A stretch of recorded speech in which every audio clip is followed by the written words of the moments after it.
Masaganang buhay at magandang araw po sa inyong lahat. Maulan na naman po, no? Ilang araw itong ulan na ito. Kung wala rin po kayong importanteng gagawin sa labas, manatili na lang po kayo sa inyong mga tahanan at gayain nyo na lang po yung aking ginagawa, no? Ito, dahil hindi tayo lumalabas ng tahanan, nagtatanim na lang po tayo. Ako po yung nagpupunla ngayon. Tatlong klase po ng punla ng ating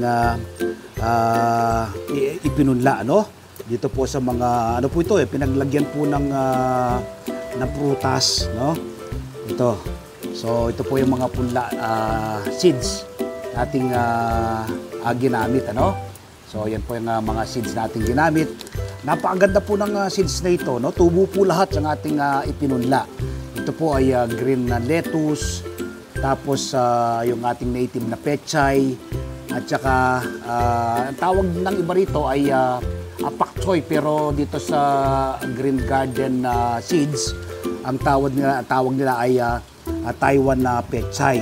Ito pong ating punlang ito, ano na po ito mula nung magsimula yung ulan. So Sabado, Linggo, Lunes, Martes, Merkules, Huwebes. So 5 araw na, no? Itong ating punlang ito. Hindi ko po sila idinirektang pinaulanan. Sa halip ay isinilong ko po sila, no? Nang sa ganon, hindi po sila malusaw. Kapag po kasi nakasobraan ng tubig yan, malulusaw po yan, ano? Mamamatay po sila. I-share ko po ngayon sa inyo kung saan po ba kayo makakabili nitong seeds na ito, no? Pwede po kayo makabili nito sa SM Supermarket, sa Shopwise, o kaya naman po ay sa Ace Hardware, no? Ang lupa naman po na aking ginamit na pinagpunlaan ko, mas marami po yung vermicast na aking inilagay dito, no? 60% yung vermicast, tapos 20% yung lupa, no? Another 20% ay coco peat. So yun po, no? Nagkabaligtad. Dati palagi ang kupong kapag nagtatanim tayo, ang 60% ay ang lupa. So ngayon, mas marami pong pataba. Nang sa ganon, ay magiging malusog po yung ating mga ipinupunla. Ang pundasyon po kasi ng isang halaman, dapat po ay pagkabata pa lamang, ay magiging malusog na siya. Nang sa ganon, kapag itinransplant mo, patuloy mo yung inalagaan, i-apply mo yung tender love and care, manatili po siyang malusog, no? Hanggang tuluyan siyang, hanggang sa kanyang paglaki, hanggang tuluyan siyang ma-harvest, ay malusog ang ating mga tanim na halaman. So yun po yung paraan ng pagpupunla. Mas marami pong natural at organic na pataba ang aking nilalagay, no? Kung wala po kayong vermicast sa inyong lugar, pwede po yung chicken manure, cow manure, o kaya nang po ay compost. So ako, meron po kasi akong vermicast, kaya naman ang 60% ng aking pinagpunlaan ay vermicast. Papakita ko po sa inyo, napakaganda na, mga ilang araw na lamang kapag tumila na yung ulan, hindi na wala ng mga ulan, pwede na po itong i-transplant Meron po akong 12 planting box na ginawa, no? So doon ko po itatanim itong mga pinunlaan natin na to, no? Kulang pa po ito. Meron akong yung aking pinunlang repolyo at saka carrots, itinabi ko rin sila. Pero ito, mas nauna kong naipunla yun. Ito, 5 days pa lamang, yun nga, ready to transplant na, no? Tuloy-tuloy kasi yung ulan, kaya hindi ko sila natatransplant pa. Tingnan po ninyo yung ating mga punla na to. Napakaganda ng seeds na ito, certified seeds, na tubo po lahat yung ating naipunla. So ayan po, tingnan nyo, tubo silang lahat, ano? So sobra-sobra na po ito sa aking pagtatamnan. Kaya yung iba rito, pamimigay ko na lamang, ano? Sa mga gustong magtanim sa ating mga kapitbahay. Yan naman po ay Taiwan pechay o pak choy. Tapos itong nasa kabilang side naman po ay green lettuce. So yan po yung ating mga punla, 5 days old. Basta tumila po yung ulan, yan, malalaki na sila, halos 2 inches na sila, no? Rather mga mahigit isang 1 inches, ano? So pwede na pong i-transplant yan basta tumila ang ulan. So ang ganda po ng ating mga seeds, ano? From Green Garden. So gaya ng banggit ko, maulan ngayon. Kung wala rin po kayong importanteng gagawin sa labas, huwag na po kayong lumabas ng iyong mga tahanan. Mag-ingat po tayo dahil nagbabala ang Department of Health.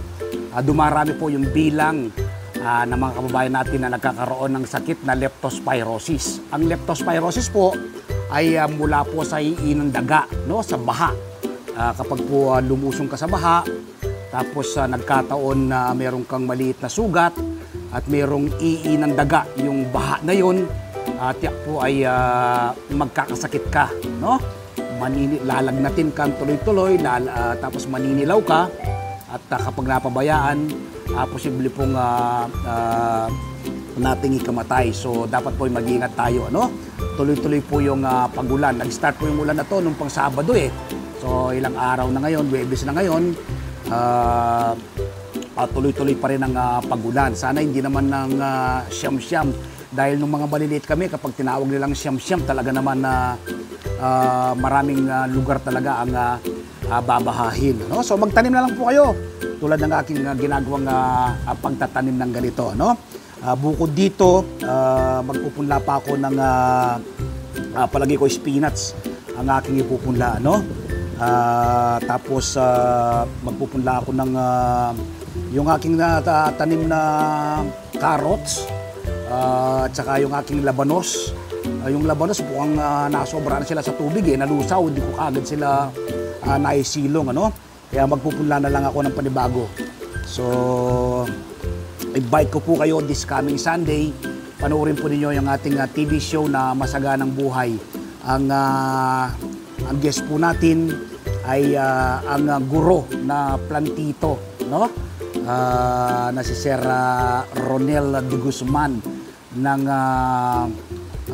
San Marcelino, Zambales.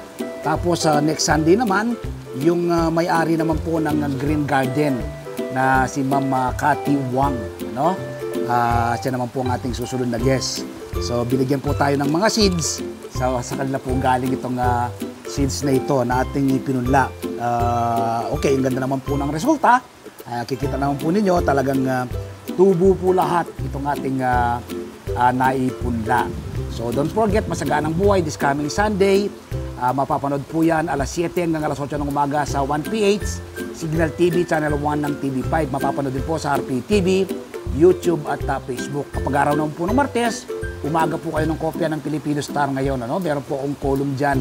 Isinusulat ko po sa aking column ang iba't ibang do-it-yourself tips at iba pang sekreto sa pagsasaka. At siyempre sa Facebook page, Facebook profile, TikTok, nagbabahagi rin po tayo ng kaalaman. At yung hindi pa po nakasubscribe sa aking YouTube channel, ang Magsasaka Reporter, mag-subscribe na po kayo. No? Like and share, click the bell button sa kanon. Ma-inform po kayo kapag may mga bago akong video upload, video tutorial upang ma-share ko po sa inyo ang pahiram na talento ng ating Panginoon. Palagi ang ko pong sinasabi, food security starts at home. Kapag po kayo nagtatanim, una po makakatipid ka, pangalawa masustansyang pagsasaluhan ng buong pamilya, at pangatlo makakatulong ka pa sa pagpreserba sa ating inang kalikasan. Nawa po mula ngayong araw na mapanood ko, magtanim na rin po kayo ng inyong sariling pagkain. So yun po ang ating sikreto, no? Na kaya po matataba ang ating mga punla dahil mas madami pong natural at organic na fertilizer ang ating nilalagay. 60% po, no? Yung organic materials, tapos 20% lang po yung lupa, at another 20% ay coco peat. Salamat po. God bless.